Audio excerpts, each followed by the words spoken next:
Hello, I'm Burt Lancaster. The films you see here cover the history of the Soviet Army as photographed by Russian cameramen during World War II.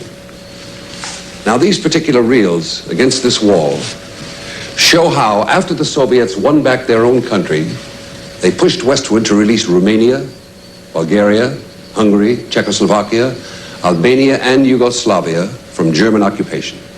One of the bloodiest battles was for Budapest. The Hungarians had attempted to rise up against the Nazis, but the Germans brutally repressed them as the Soviet forces approached the city. The Russians then fought their way into the ancient Hungarian capital. In Yugoslavia, Marshal Tito and his partisan forces threw themselves against the Germans. A daring Nazi paratroop effort to wipe out Tito's mountain command post narrowly failed, and Yugoslav partisans and Red Army troops entered Belgrade together. More than 1 million Red Army men and women gave their lives in the savage battle to drive the Nazi armies out of Eastern Europe. The final victory was not won until the Soviet forces freed Vienna, as U.S. troops entering from the west and the Red Army from the east together liberated Czechoslovakia. And now our story, from the Balkans to Vienna.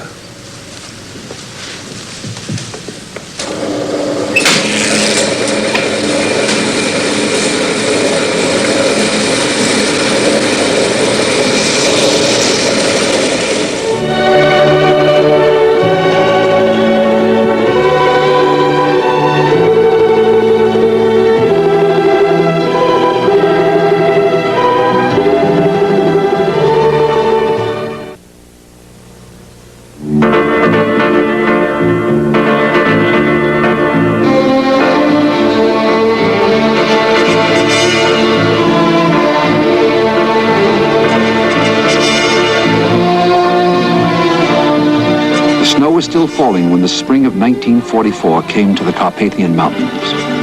For the Russian troops of the Ukrainian fronts driving towards southeastern Europe, it made the going hard.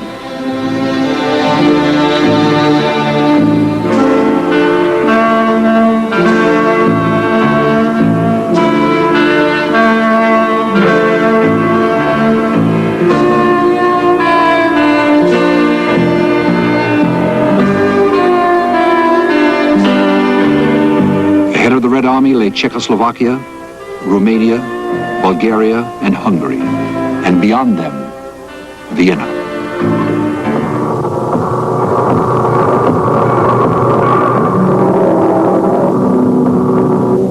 All across southeastern Europe, Czechs, Slovaks, Serbs, and Croats, and Slavs had learned the meaning of German domination.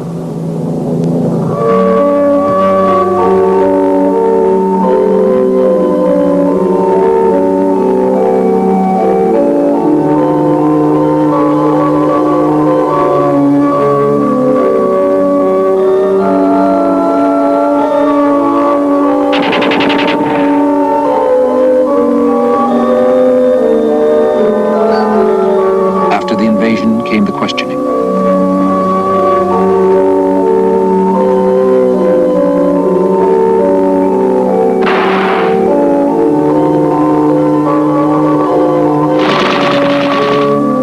And after the questioning, the executions, or for the lucky ones, deportation to slave camps to work for Germany.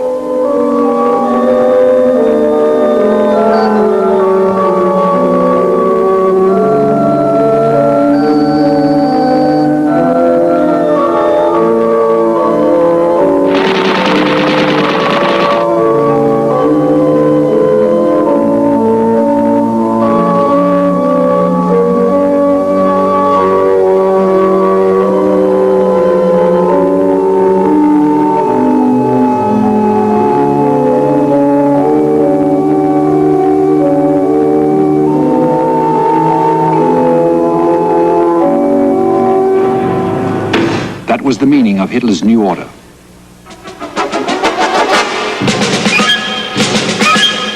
That was the cult of the Superman.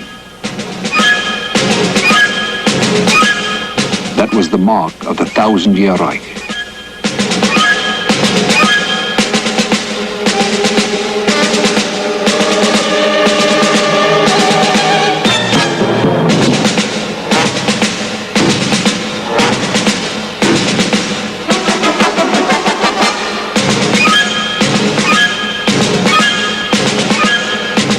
Nazis operated puppets. King Boris of Bulgaria.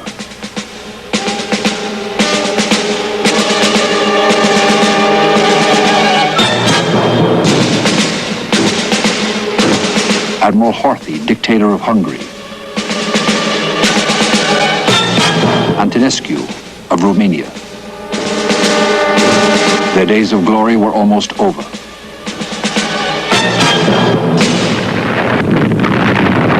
Now it was time to pay their debts.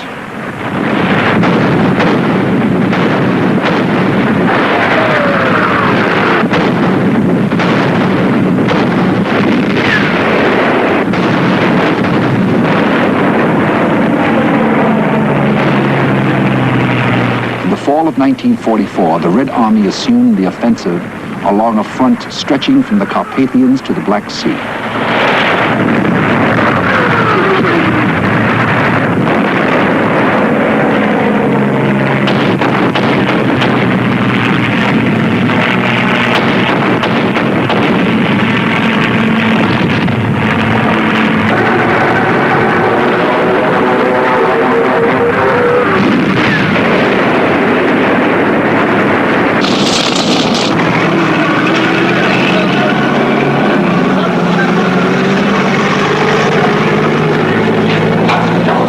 Marshal of Armored Forces Pavel Rodmistrov checked the condition of his tanks.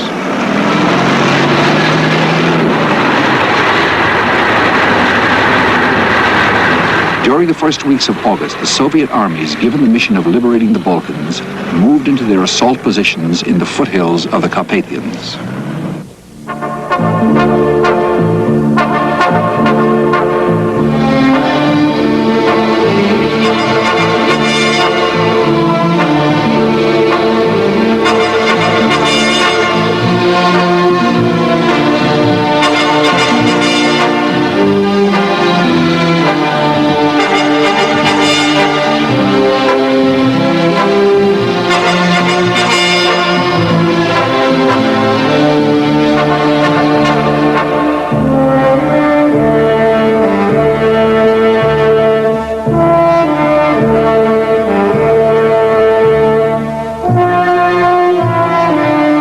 Soviets massed 90 divisions for the strike.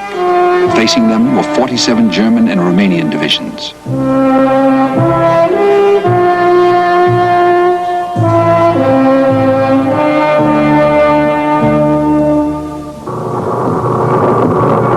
The two Soviet armies were the 2nd Ukrainian, commanded by General Rodion Malinovsky, and the 3rd Ukrainian, under General Fyodor Tolbukhin.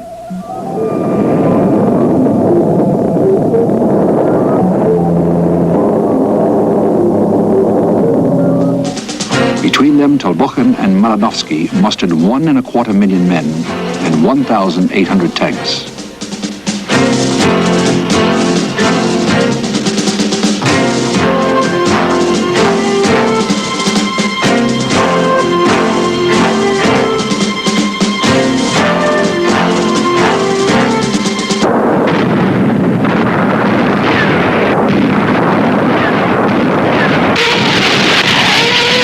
On August 20th, the Soviets lashed at the Romanians on the German flanks.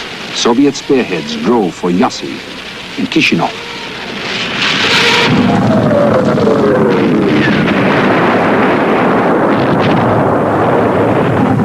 Within hours, they were motoring across the open fields of Bessarabia. Within 2 days, they had annihilated 18 of the 25 German divisions left in the Balkans.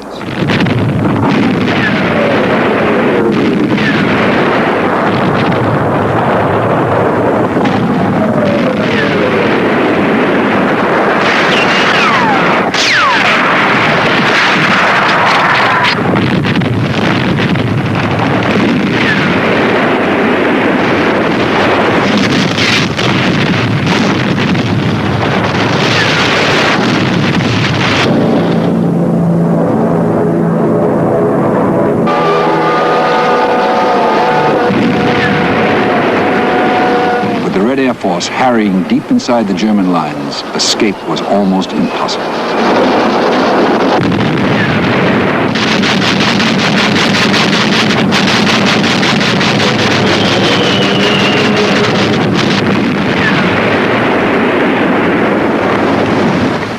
lost 60,000 killed, over 100,000 prisoners, over 300 aircraft, and 800 tanks, and 5,500 guns.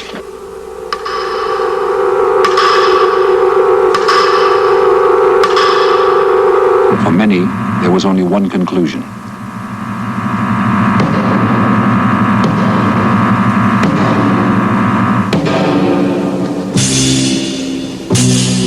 On August 25th, 5 days after the start of the attack, the enemy in the Yassi-Kishinov pocket laid down their arms. The few Germans left outside the pocket were now alone.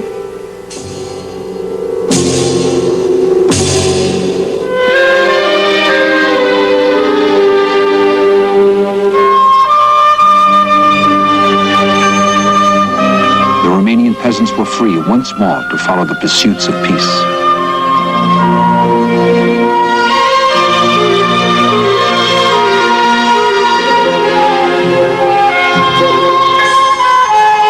On August 23rd, 3 days after the start of the Soviet attack, the puppet Antonescu had been overthrown. King Michael formed a new government and immediately declared war on Germany. On August 31st, Soviet troops drove into Bucharest.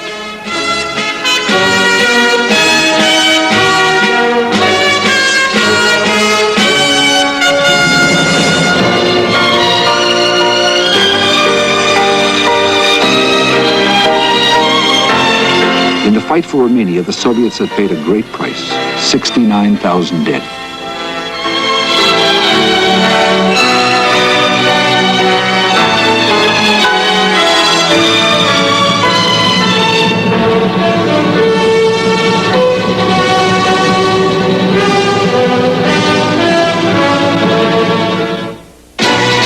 The unknown war will continue in a moment.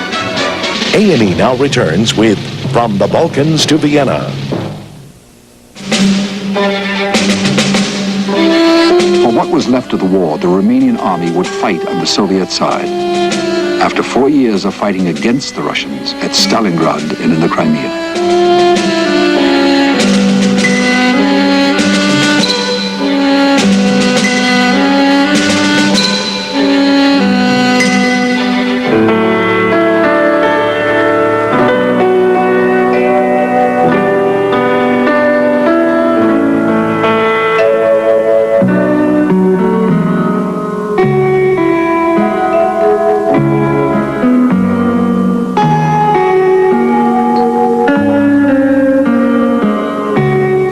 The news was all about the disintegration of Nazi Germany and Soviet victories in Eastern Europe.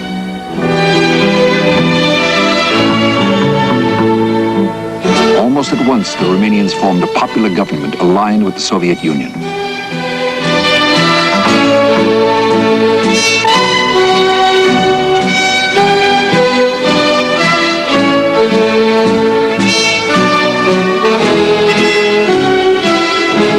Now the Red Army fanned out to the north, the west, and the south.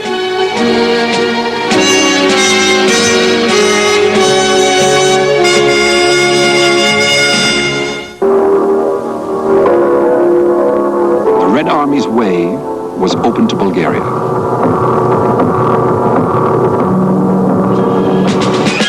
King Boris of Bulgaria had been a longtime friend of the Nazis. He joined the Axis powers even before the attack on Russia in 1941. To please the Germans, he declared war on Britain and later on the United States.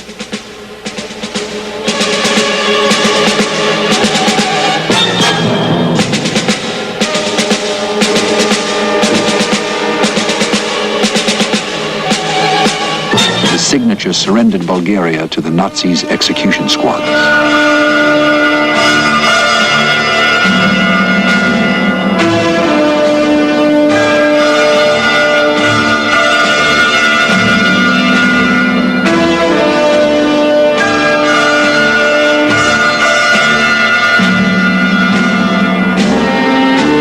Bulgarian resistance took to the mountains. Workers, peasants, teachers, defecting officers of King Boris's army, Communist Party members, members of the Farmers' Party, the partisans, fought their guerrilla war for 4 years.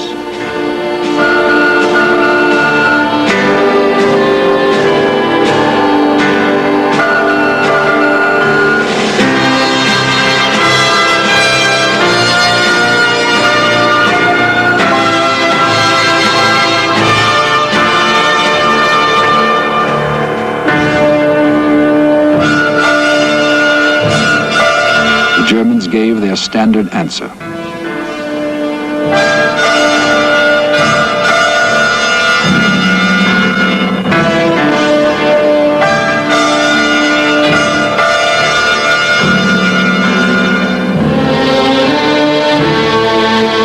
This is the village of Bataki in the Bulgarian highlands.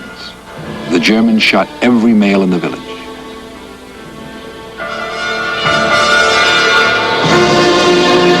To this day, the women of Bataki still wear the black kerchiefs of mourning.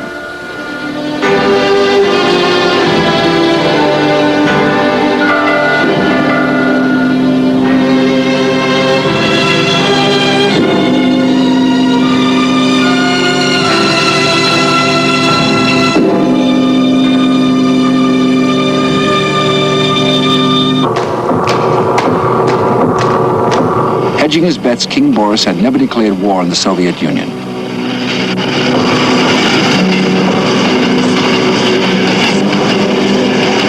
On September 7th, 1944, he broke relations with the Nazis and declared war on Germany the next day. He was a little too late. Sending a formal declaration of war to the king, the Soviets rolled into Bulgaria the same day. There was no resistance. The following day, the Soviets held a victory parade in Sofia.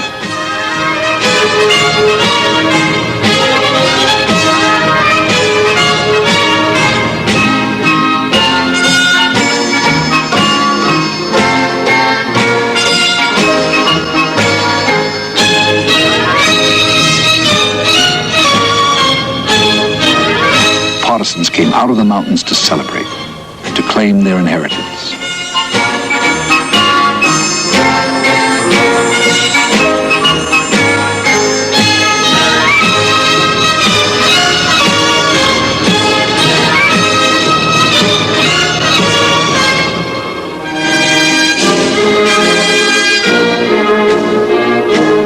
Russians and Bulgarians joined in a ceremony at the Shipka Pass, where the great-grandfathers of the Russian soldiers and the partisans had fought and died to liberate Bulgaria from the Turks and form a new country.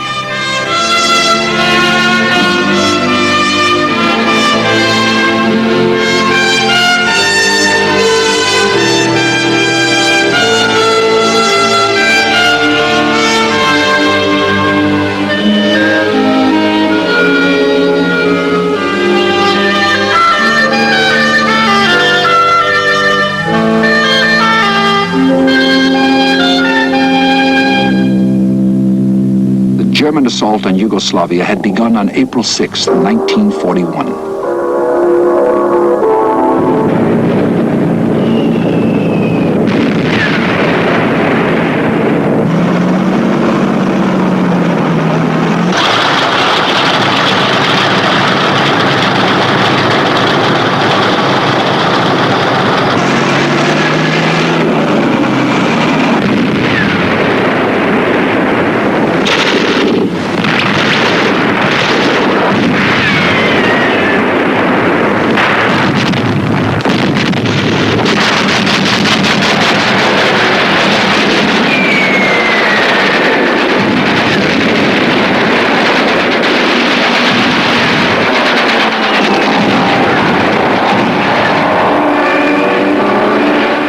Days it was all over.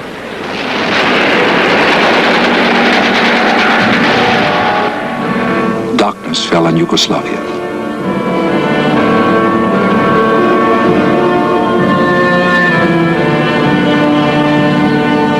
The people took to the mountains and the forests.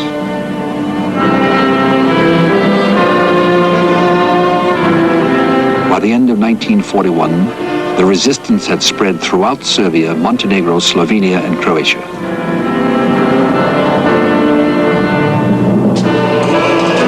Many of the partisan groups were molded into a People's Liberation Army by Josip Broz Tito, leader of the Yugoslav Communist Party.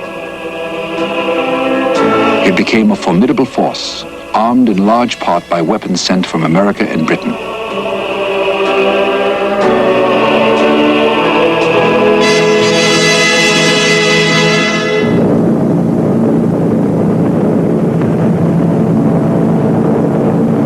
The Germans sent some of their best divisions into this rugged terrain.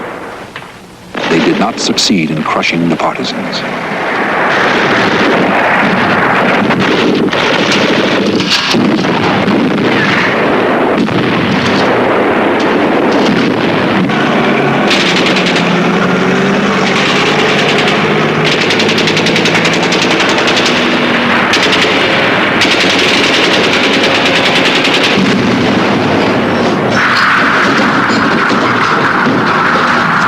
They posted a reward of 100,000 marks for Tito's head.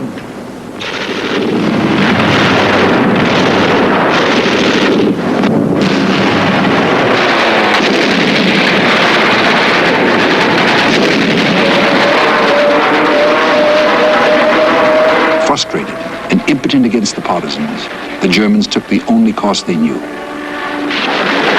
More and more Yugoslavs went into the mountains, taking their most precious possessions.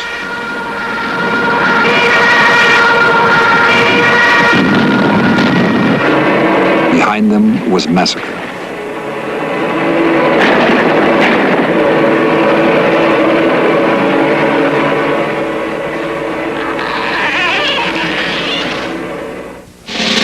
The Unknown War will be back after this.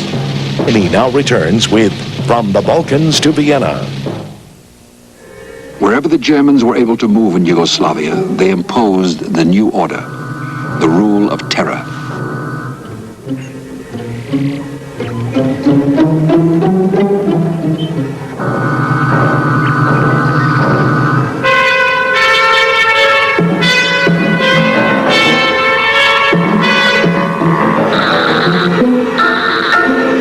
But the Yugoslavs kept control of the mountains.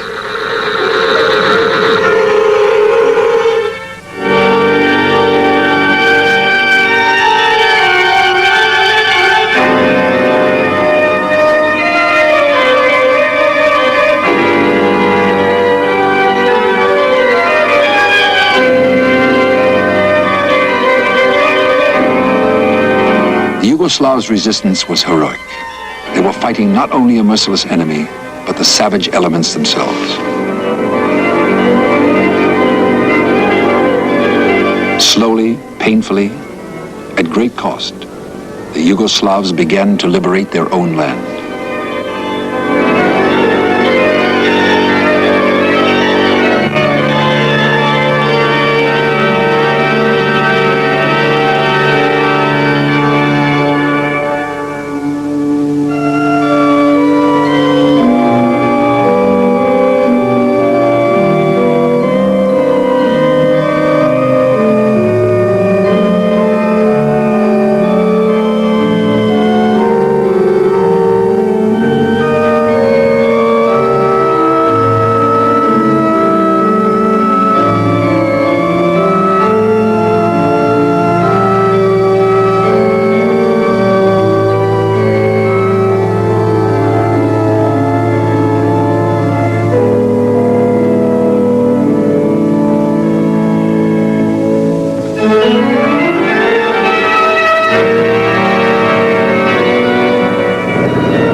Was help.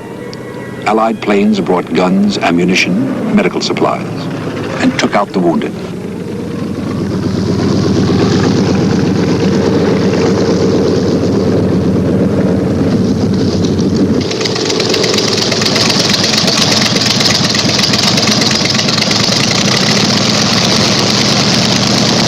The Red Air Force brought in over 3,000 tons of military cargo, flying on to the Allied base at Bari in Italy to refuel.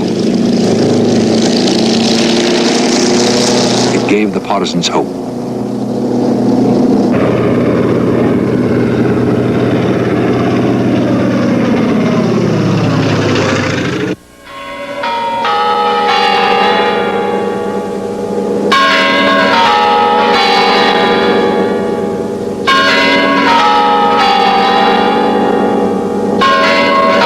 On September 21st, 1944, Tito made an agreement in Moscow.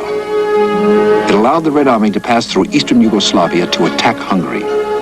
It also arranged for a joint attack by the Red Army and Tito's forces that would liberate the Yugoslav capital of Belgrade.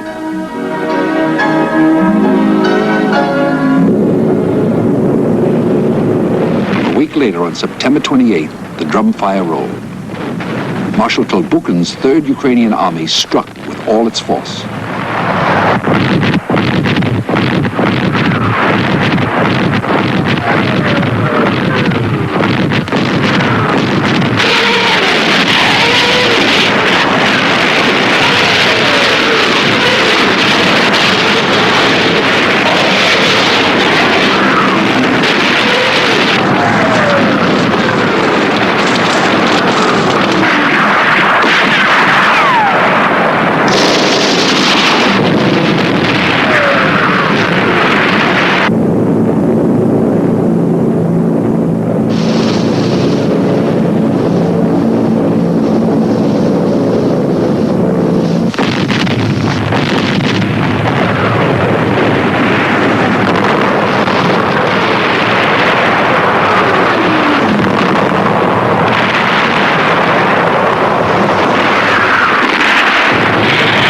On October 14th, the Soviets and Tito's People's Liberation Army reached the outskirts of Belgrade. For 6 days, the Germans fought savagely and in desperation.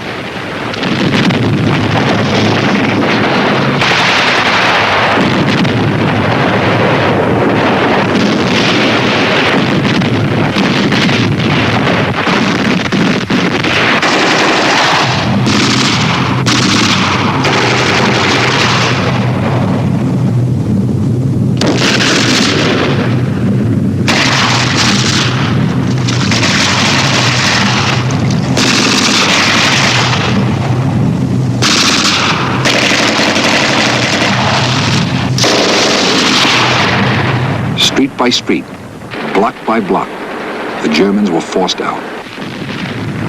By October 20th, the Germans had been crushed.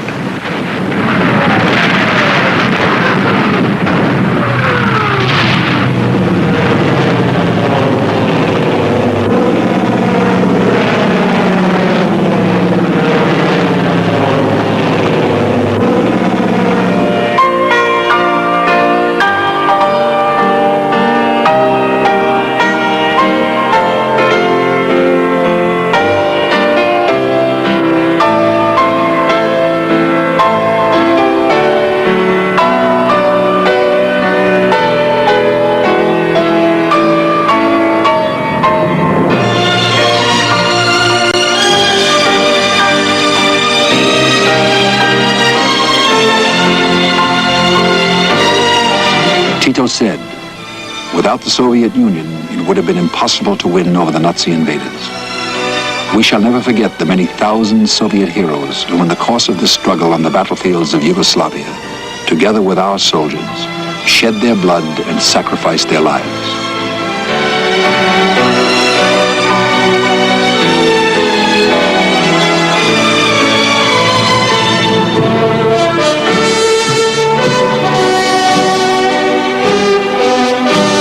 Josip Broz Tito had come a long way from his ragged beginnings in the mountains.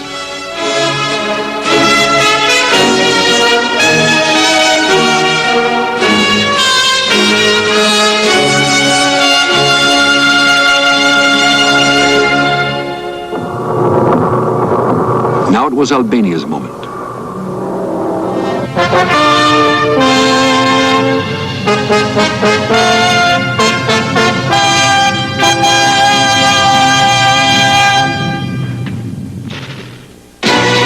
The unknown war will continue in a moment. From the Balkans to Vienna.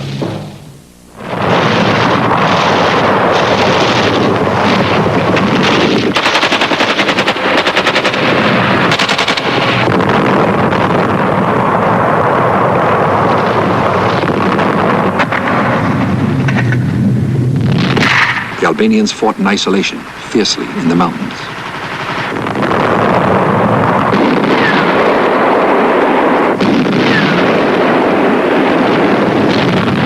After years of bitter partisan actions, they achieved their own salvation.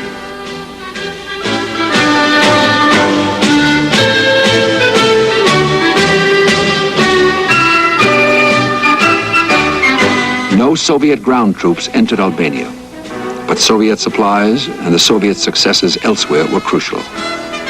Without the Red Army's efforts in the countries to the north, the Albanian partisans might have found victory much harder to achieve.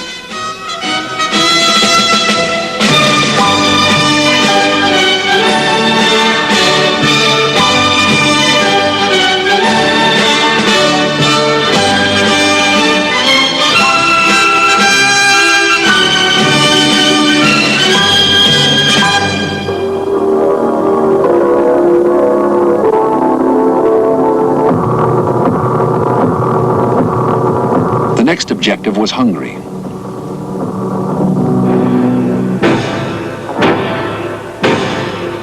Under their landlocked admiral, Nicholas Horthy, Hungary had been one of the first to rush into an alliance with Germany. In the fall of 1944, Horthy was the last ally left to Hitler.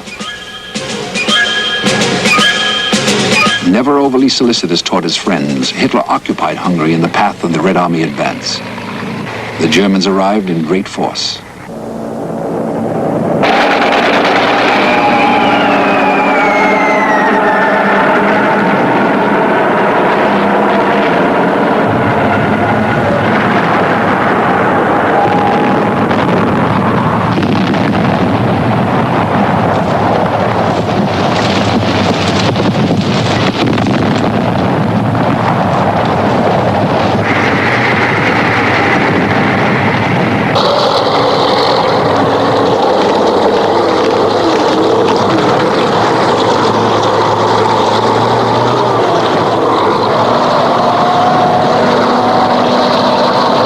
Fighting began on October 6th. It was especially heavy, with German panzers engaged around the city of Debrecen.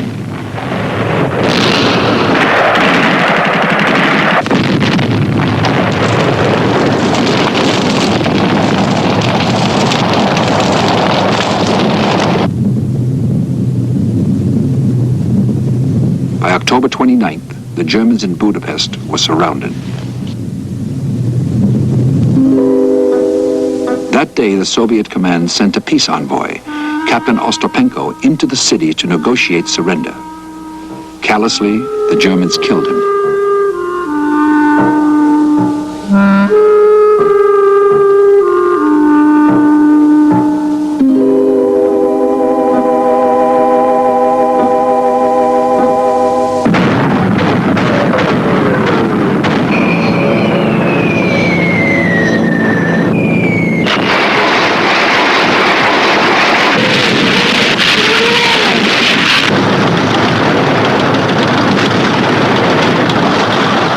Day 1945, the Red Army began the process of attrition. Within their trap was a force of 188,000 Germans. The city contained over 300 strong points.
Was brutal. But within 3 weeks, the Soviets liberated the eastern part of the city, Pest.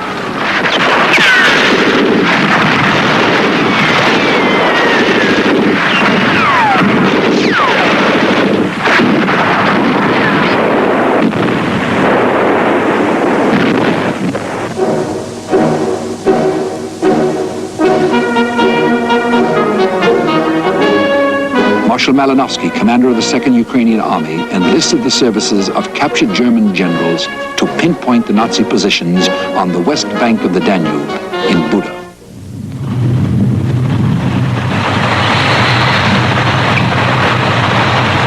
Sailors of the Danube flotilla under Admiral Gorshkov, later to become Commander-in-Chief of the Soviet Navy, helped bridge the river.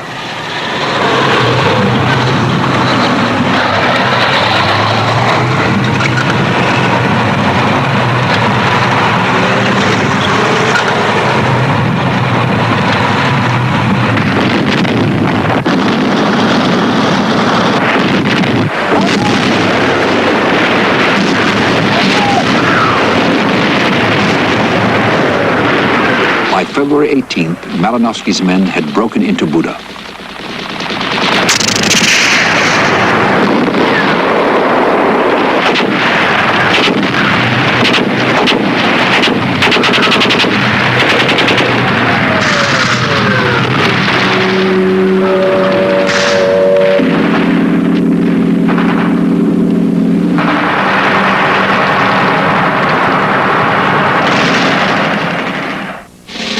The Unknown War will be back after this. From the Balkans to Vienna.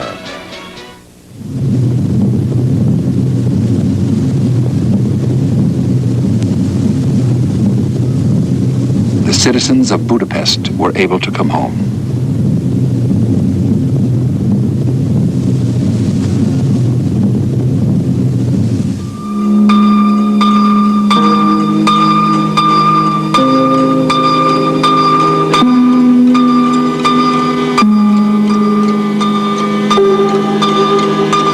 In Hungary, the Nazis lost 128,000 men killed.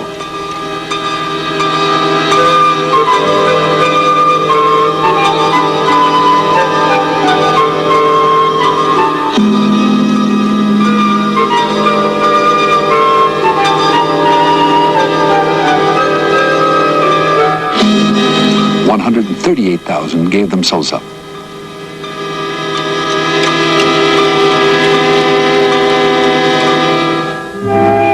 At last, the guns were silent.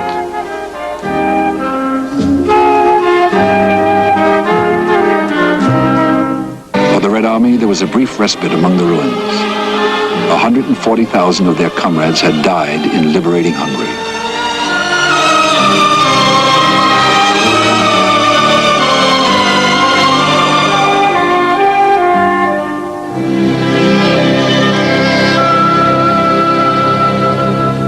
Ahead of them now lay the Danube Valley and Vienna.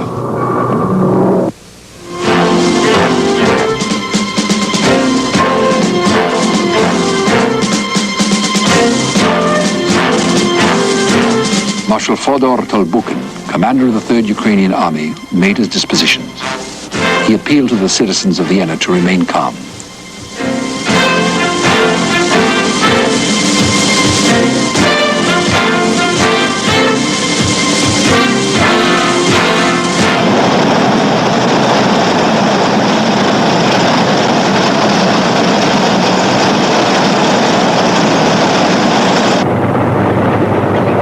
Columns concentrated for the final act. It was set to begin on April 9th.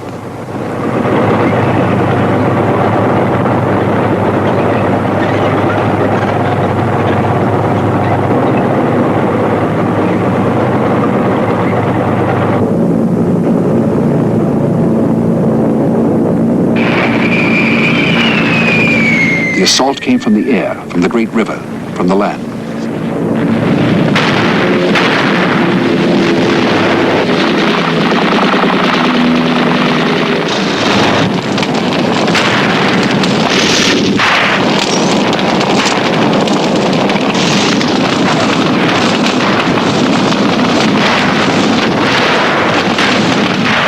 Fighting around Vienna was intense, though never as destructive as in Budapest. Budapest had been ravaged. Vienna was spared the worst.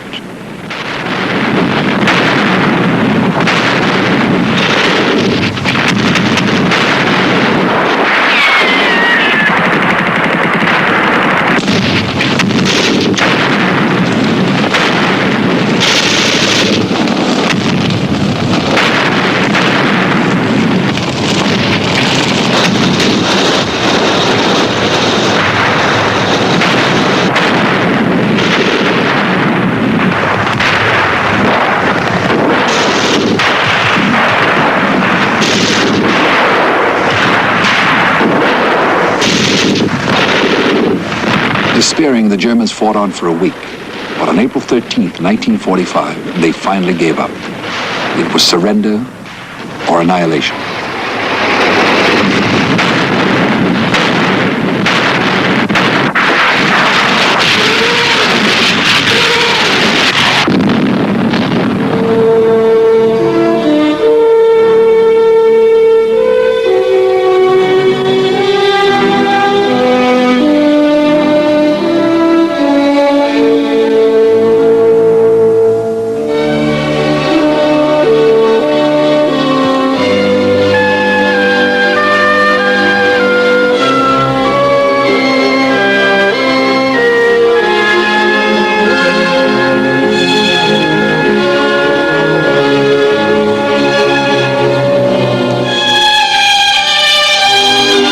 Had been battered, Vienna began to come back to life.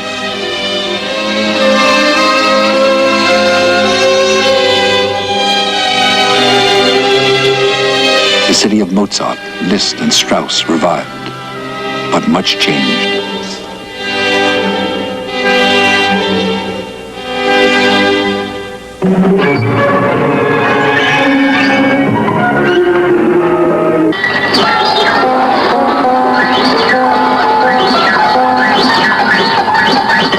Evidence of the Anschluss of 1938, the union with Nazi Germany, was removed. Vienna was in a vacation mood, resilient as ever. The Viennese opened their arms to the Red Army.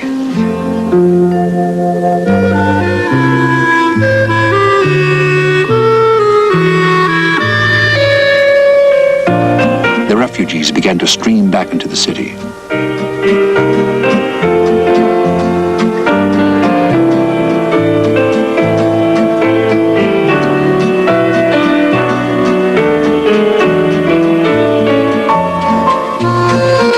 As quickly as possible, life got back to normal.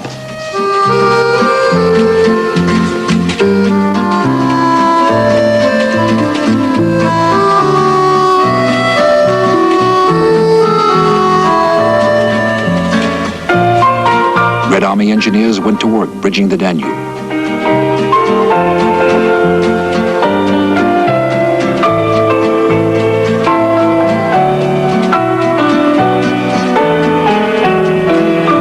People basked in the spring sunshine, enjoying the peace.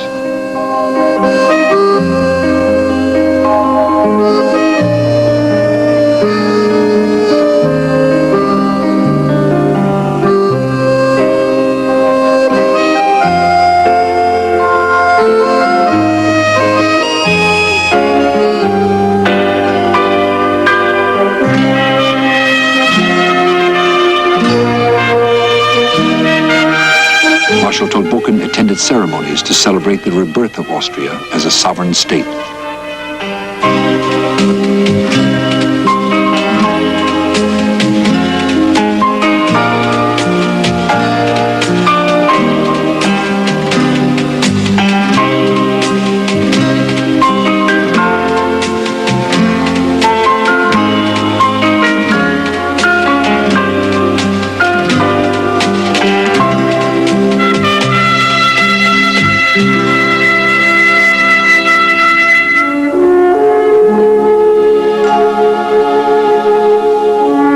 As Hitler's thousand-year Reich disintegrated in blood and fire, peace stole over Vienna. Peace in the Balkans had cost over 1 million Soviet soldiers their lives.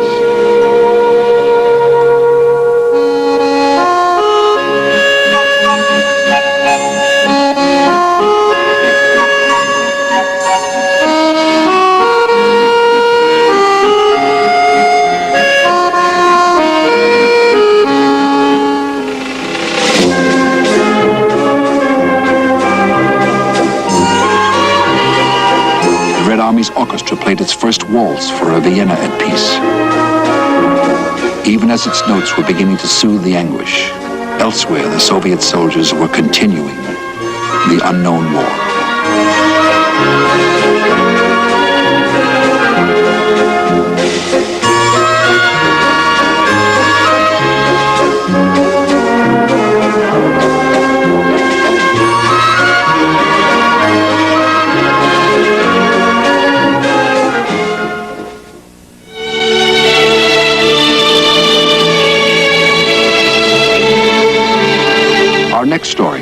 the liberation of Poland. For the Polish people, the war lasted longer than for anyone else on the continent of Europe, and was especially tragic. 6 million Poles lost their lives, many in the Nazi concentration camps. Poland was the scene of great heroism and suffering in the unknown war.